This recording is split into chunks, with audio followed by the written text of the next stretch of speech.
Assalamualaikum warahmatullahi wabarakatuh.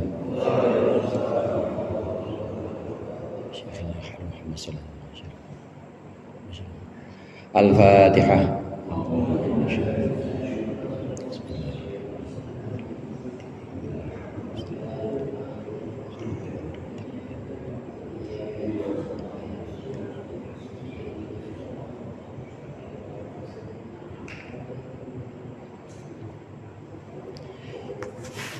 Bismillahirrahmanirrahim. Alhamdulil muallimil tullabi wa musahhilil khairi liman yata'allamu. Thumma assalatu wassalamu ala nabi wa alihi wa sahbihi jayudhum. Ya Rabbana kaffir anna dhunubana wa walidina wa liman huwa muslimu. ندعوك اللهم علما نافعا من يومنا إلى الحساب يقوم. آمين آمين آمين ويا فتاح. آمين آمين آمين ويا عليم. Bismillah walhamdulillah wassalatu wassalamu ala sayyidina Muhammadir Rasulillah wa ala alihi wa ashabihi wa man tabi'a hudah. Wala haula wala quwwata illa billah. Amma ba'du. Segenap para asatidzah, bil khusus Ustaz Haji Ahmad Nasir, Ustaz Muhammad Rifai, Ustaz Haji Mukhtar, segenap pengurus Majelis Taklim Al-Huda dan seluruh jamaah Majelis Taklim Al-Huda yang dimuliakan oleh Allah. Alhamdulillah malam hari ini kita berkumpul kembali untuk melanjutkan pengajian kita setelah 1 tahun ya libur ya.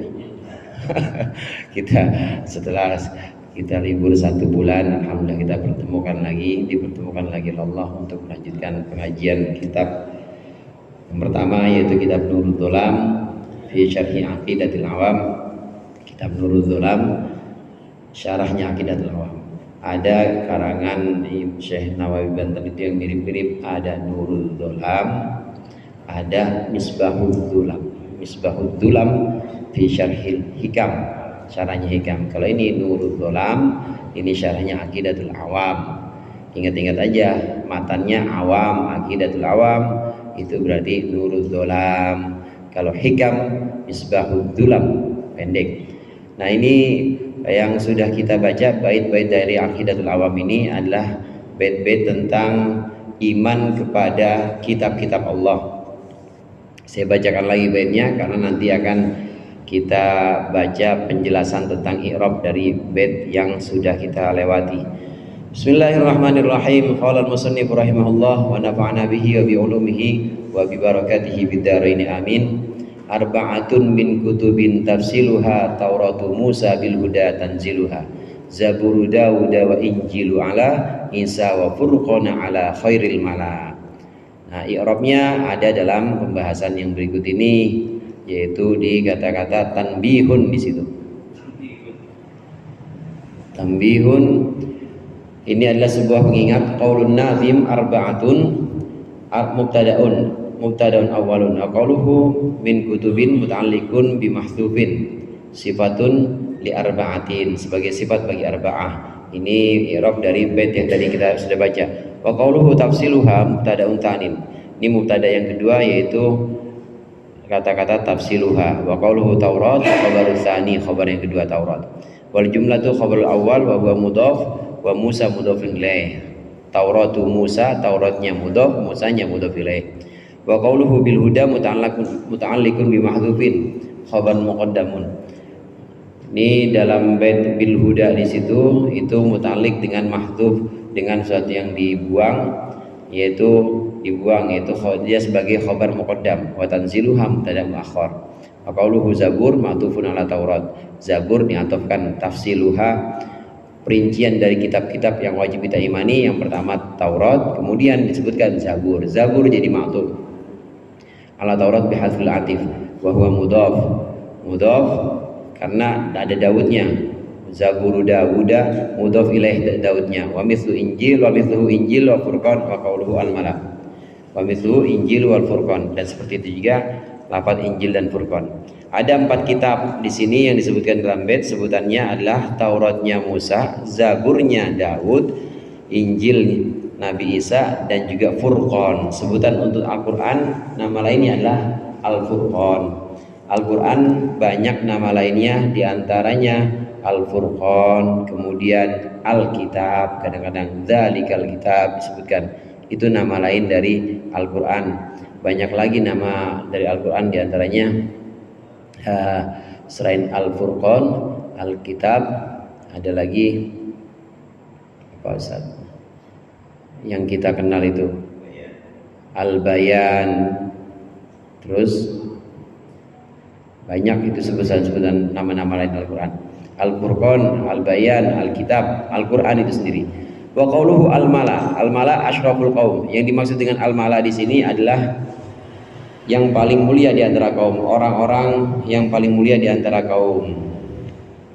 Di Al-Quran disebutkan wa qalal mala'u min bani Israil, dan berkatalah para pemuka dari Bani Israel. Jadi al-mala di sini adalah para pemuka.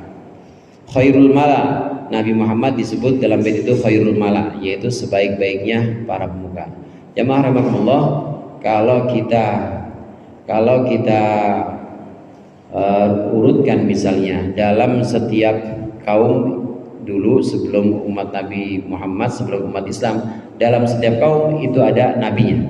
Nabinya adalah yang paling mulia.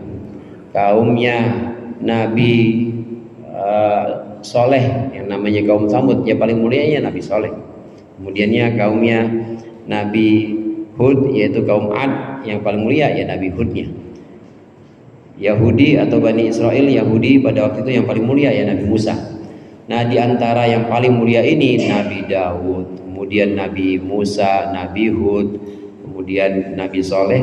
Di antara itu, di antara seluruh kumpulan orang-orang yang mulia, Nabi Muhammad adalah khairul mala, yang paling mulia, disebutkan dalam bait. Wal muradu bihi huna al anbiya wal mursalun sammu bidzalika limalaatihim.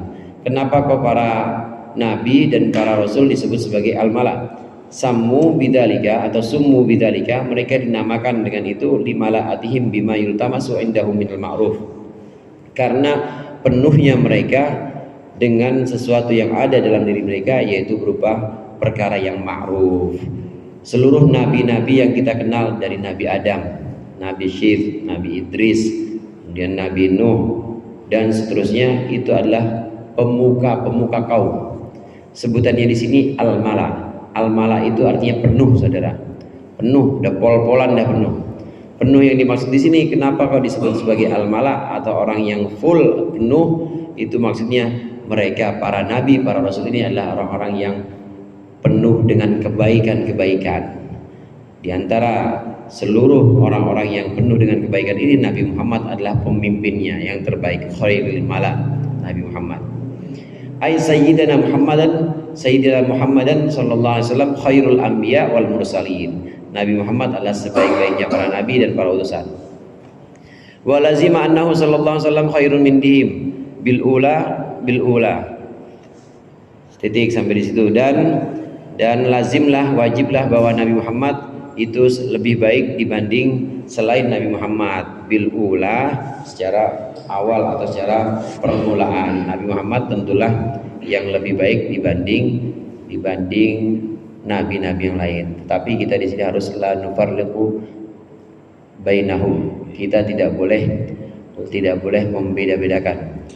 Amanar rasulu bima unzila ilaihi mir rabbi wal mu'minun kullun amana billahi wa malaikatihi wa kutubihi wa rusulihi la nufarriqu bainahum. La nufarriqu apa terusannya? Baina aidihim. Kami tidak membandingkan antara para nabi. Maksudnya meskipun ada keutamaan-keutamaan, tetap tidak boleh kita banding-bandingkan. Nabi Muhammad adalah khairul anbiya wal mursalin. Taurat sekarang, kata-kata Taurat. Wat Tauratu, dan bermula lafaz Taurat qila ma'khudun min wariyaz zanadu. Diambil dari kata wariya az-zanadu. Wariya itu artinya keluar apinya. Zanat itu zaman dulu belum ada korek, belum ada Zippo. Kalau bikin api itu pakai kayu, Bapak, pakai kayu. Nah, itu diputar begini. gini-gini ini. Nah, ujungnya ini namanya zanad. Disebut Taurat dari kata waria. Waria yaro itu artinya keluar apinya.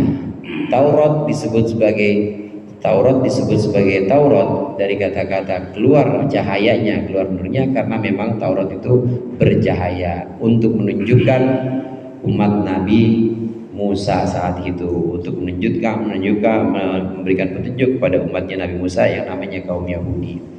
Ini asal kata dari Taurat. Fa innaha nurun wa diyaun, karena Taurat itu adalah cahaya dan juga sinar. Qala Allah Ta'ala inna anzalna at-taurata fiha hudaw wa nura.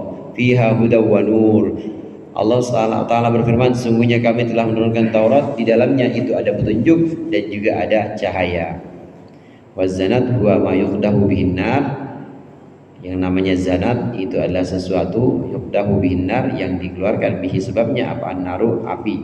Wal injilu wa huwa bi kasril hamzah wa fathihah. Boleh dibaca Injil, boleh dibaca Anjil, fathahnya kama fil qamus minan najali, dari kata najal, wa huwa istikhraju khulasatus syai'i, yaitu mengeluarkan murninya sesuatu. Wa summiya kitabu Isa bidzalika, dinamakan kitabnya Nabi Isa dengan nama Injil, listikhlasihi, karena murninya kitab Nabi Isa, khulasatan nurit tauratis, sebagai khulasah atau sebagai yang murni dari cahaya Taurat. Wa minhu qila lil waladi najala abihi listikhlasihi minhu. Dan dari pengertian ini juga dikatakan lil waladi najlu abihi, bagi seorang anak najlu abihi ada sifat murni bapaknya, listikhlasihi minhu, untuk kemurnian bapaknya dari anak tersebut. Kalau Taurat tadi asalnya dari kata bersinar, waria bahasa Arab ya, bukan waria bahasa kita. Kemudian Injil dari kata najl itu artinya murni. Kenapa Injil disebut sebagai najl, diambil dari kata murni? Karena Injil ini memurnikan apa yang sudah ada di Taurat, yang sebelumnya itu sempat diubah, yang sebenarnya sebelumnya itu sempat ada penambahan dan pengurangan. Kitab Taurat setelah melalui perjalanan waktu, Nabi Musa menerima, kemudian nabi-nabi setelahnya itu mewarisi Taurat juga. Namun ada di antara rahib atau agamawan mereka, jadi pendeta-pendetanya Yahudi, mereka itu ada yang mengubah, sebagian ada yang mengubah isi Taurat. Banyak yang diubah di sana. Antara lain hukum rajam dihilangin. Rajam, tahu rajam Pak ya? Zina yang muhson, orang zina tapi dia sebenarnya sudah punya pasangan. Lalu udah punya pasangan, udah punya salurannya, tapi tetap zina juga, dirajam. Itu ada di Al-Quran, ada di Taurat juga ada. Ini dihilangkan oleh pendeta-pendetanya, oleh rahib-rahibnya. Rahib-rahib, sebagian rahib-rahib dari agama Yahudi. Banyak hukum-hukum yang diubah. Nah, datanglah Injil. Injil ini adalah untuk memurnikan, sebagai perasan yang sudah sari dari Taurat, kemudian dimurnikan lagi dari penyimpangan-penyimpangan yang ada sebelumnya oleh Bani Israel. Ini pembahasan tentang iman kepada kitab-kitab Allah. Di antara kitab-kitab Allah yang 4 itu, sebelumnya ada yang namanya suhuf. Pernah kita bahas, kitab yang paling awal diturunkan oleh Allah itu adalah Taurat. Sebelum Taurat itu ada suhuf, ada lembaran-lembaran wahyu Allah yang Allah turunkan kepada nabi-nabinya. Ada di bait berikut ini. Wa suhuful khalili wal karimi fiha kalamul hakamil alimi. Dan suhufnya Nabi Ibrahim al-Khalil wal kalimi, dan Nabi Musa al-Kalim, fiha kalamul hakamil alimi, di dalamnya terdapat kalam atau firman dari Allah al-Hakam. Ini Asmaul Husna, nama Allah juga, yang maha menentukan, al-alimi, Allah yang maha mengetahui. Wajib bagi kita mengimani bahwasannya Allah menurunkan wahyu berupa 4 kitab tadi, dan juga berupa suhuf-suhuf. sebelum 4 yang kita kenal, Taurat, Zabur, Injil, Al-Quran, itu ada suhuf. Suhuf itu perintah-perintah Allah sebelum kitab, namanya suhuf.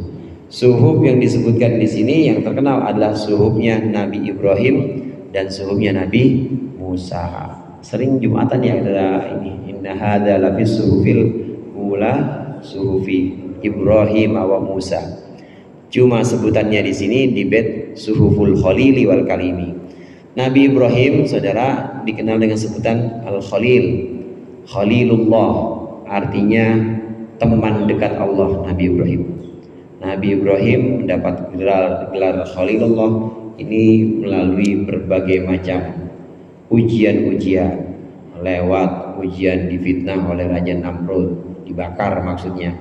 Kemudian lewat ujian-ujian dakwah melalui bapaknya yang namanya Azar. Nabi Ibrahim dakwah kepada bapaknya. Lewat ujian kesabaran, yaitu suruh diperintah untuk menyembelih anaknya. Dengan ujian-ujian ini kemudian Nabi Ibrahim mendapat gelar Khalilullah atau teman dekat Allah. Nabi Musa Al-Kalim. Nabi Musa disebut dengan Al-Kalim, yaitu Kalimullah, orang yang diajak berbicara dengan Allah. Jamaah rahimahullah, kalamullah termasuk sifat wajib, pernah kita bahas di bait-bait sebelumnya.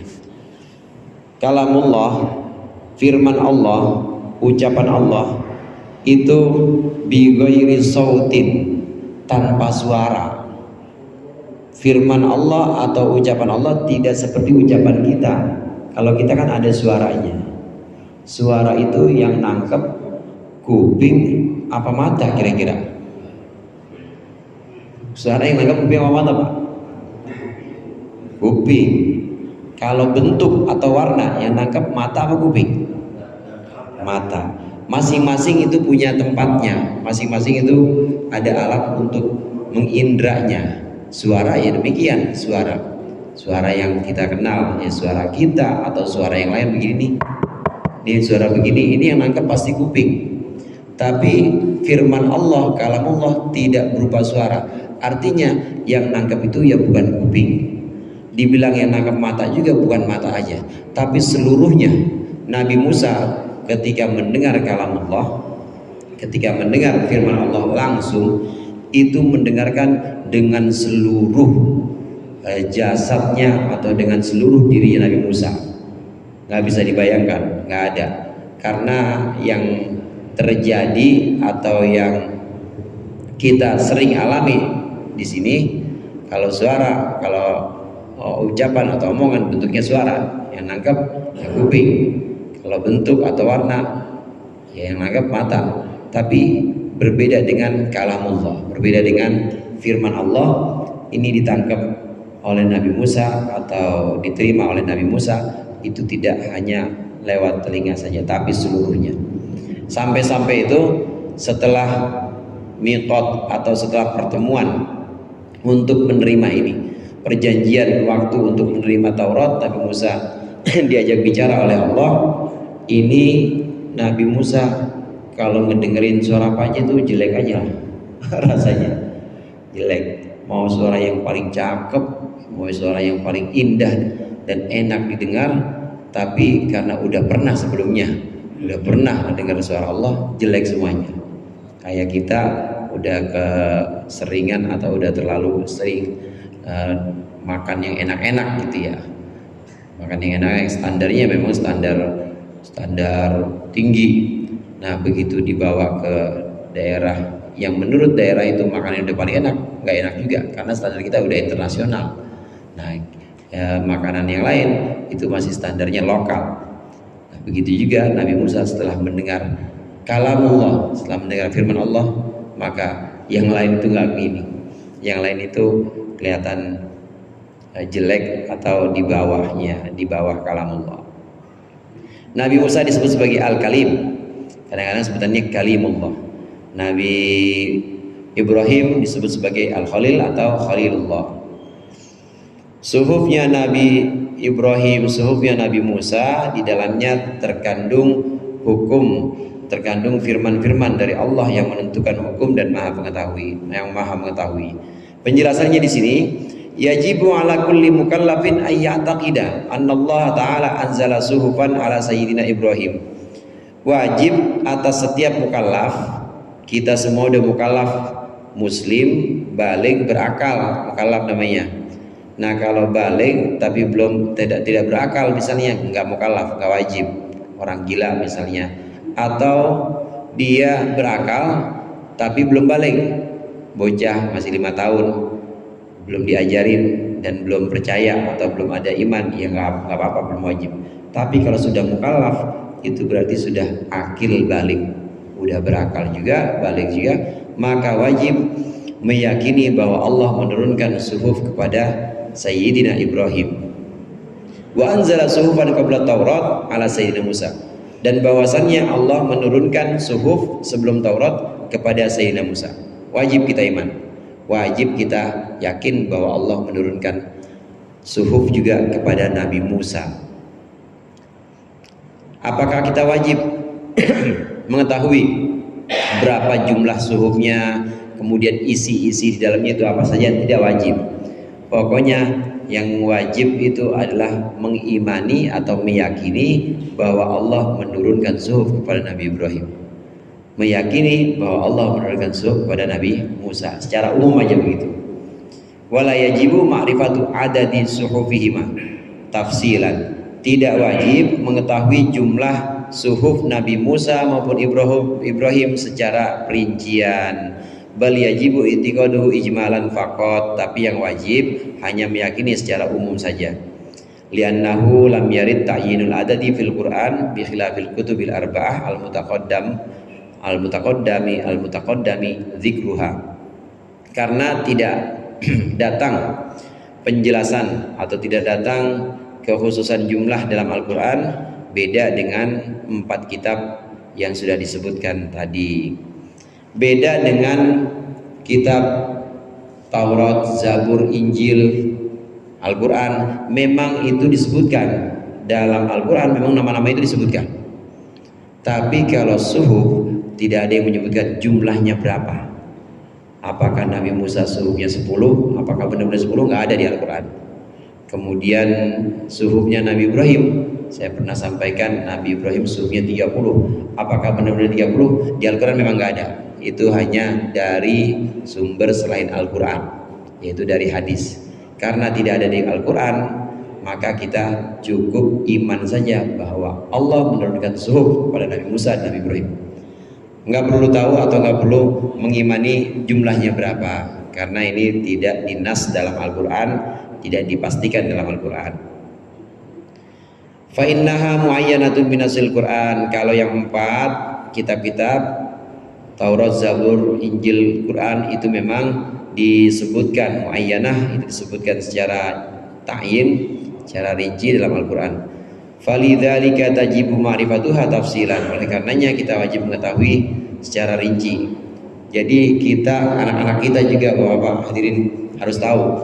Anak-anak kita harus tahu kitab yang Allah turunkan ada berapa? 4, yaitu Taurat, Zabur, Injil, Al-Quran. Wajib tuh yang 4, wajib kita ajarin. Anak-anak kita wajib kita ajarin. Kemudian suhuf yang pernah Allah turunkan kepada nabi-nabi ada berapa? Ada 2, yaitu suhufnya Nabi Ibrahim, suhufnya Nabi Musa. Udah itu doang yang wajib. Kalau saya pernah menyampaikan ada suhufnya Nabi Syif misalnya, itu tidak dari Al-Quran tapi dari hadis. Yang wajib diimani, diyakini, dan juga wajib kita ajarkan ke anak-anak kita, suhuf itu 2, yaitu suhufnya Nabi Ibrahim dan suhufnya Nabi Musa. Sering kita baca di surat Al-A'la itu. Perincian dari suhuf tidak harus dihafalkan, tidak harus diajarkan juga.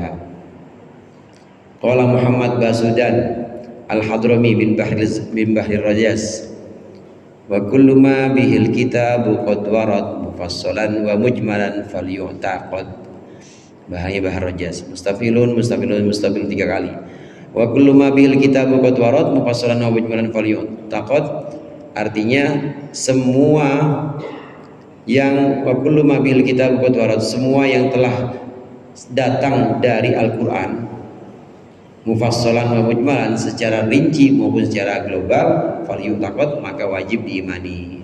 Yang secara rinci jumlah 4 kitab rinci disebutkan dalam Al-Qur'an maka wajib diimani. Yang secara global mujmal itu adalah suhuf cuma 2 yaitu suhuf Nabi Ibrahim dan Nabi Musa. Waroda bil bina'i lil fa'il ma'nahu hadara 'alal majaz. Hadir waroda itu hadir atau datang. Qauluhu falyutaqad bil bina' lil majhul. Falyutaqad binanya majhul artinya wajib diimani, diyakini. Fa qaulun nadhim wa suhufu bi dhammataini jam'u sahifatin. Mulai di pembahasan baitnya. Suhuf itu jamak dari sahifah. Wal murad bil khalil huwa sayyiduna Ibrahim wa bil kalim huwa sayyiduna Musa. Yang dimaksud gelar al khalil itu adalah Nabi Ibrahim, sedangkan al kalim adalah Nabi Musa. Wal hakam bi fathataini qala Suyuti ma'nahu man ahkamat tadbira. Hakam ya hakamu ya adlu ya latif kan ada di Asmaul Husna itu. Hakam itu sifat Allah artinya adalah orang yang menghukumi atau orang yang menetapkan tadbir. Tadbir itu seluruh urusan makhluk.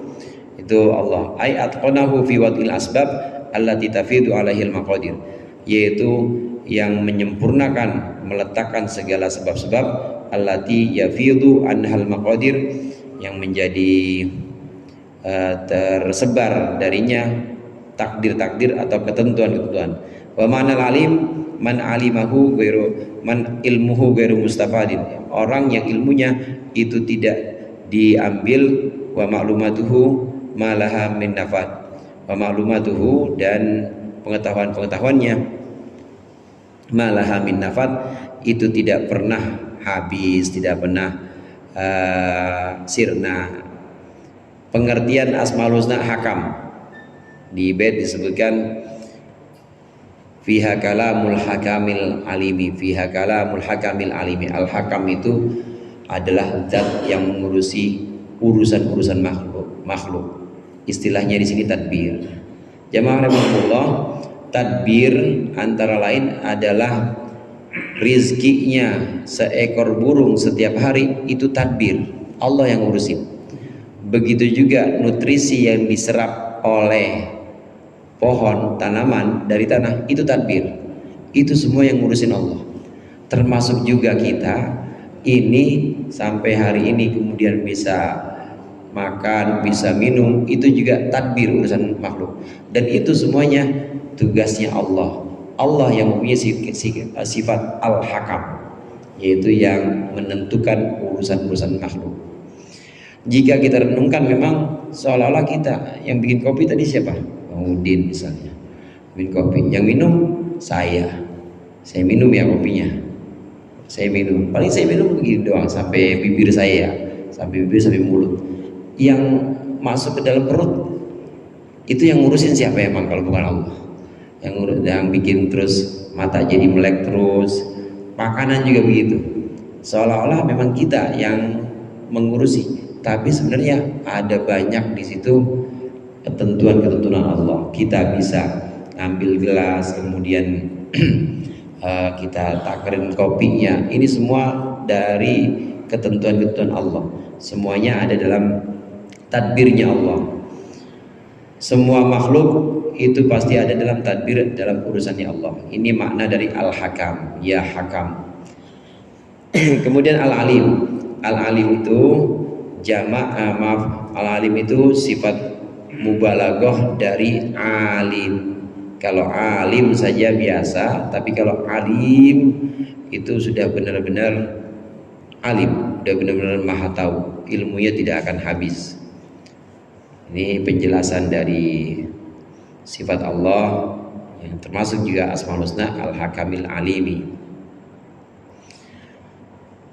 Dari sini bisa kita ambil kesimpulan bahwa iman kepada kitab dan juga iman kepada suhuf yang pernah Allah turunkan kepada Nabi Ibrahim dan Nabi Musa, ini hukumnya wajib dan ini termasuk ma'ulima minad dini bid-darurah atau maklumun minad dini bid-darurah, termasuk yang dari bagian agama itu wajib diketahui.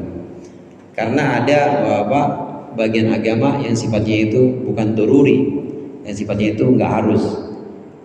Semua yang ada dalam rukun iman, iman kepada Allah, iman kepada malaikatnya, iman kepada kitab-kitab termasuk suhuf, ini semuanya adalah wajib dan tidak dipertentangkan. Semua ulama sepakat kalau itu adalah pokok-pokok iman.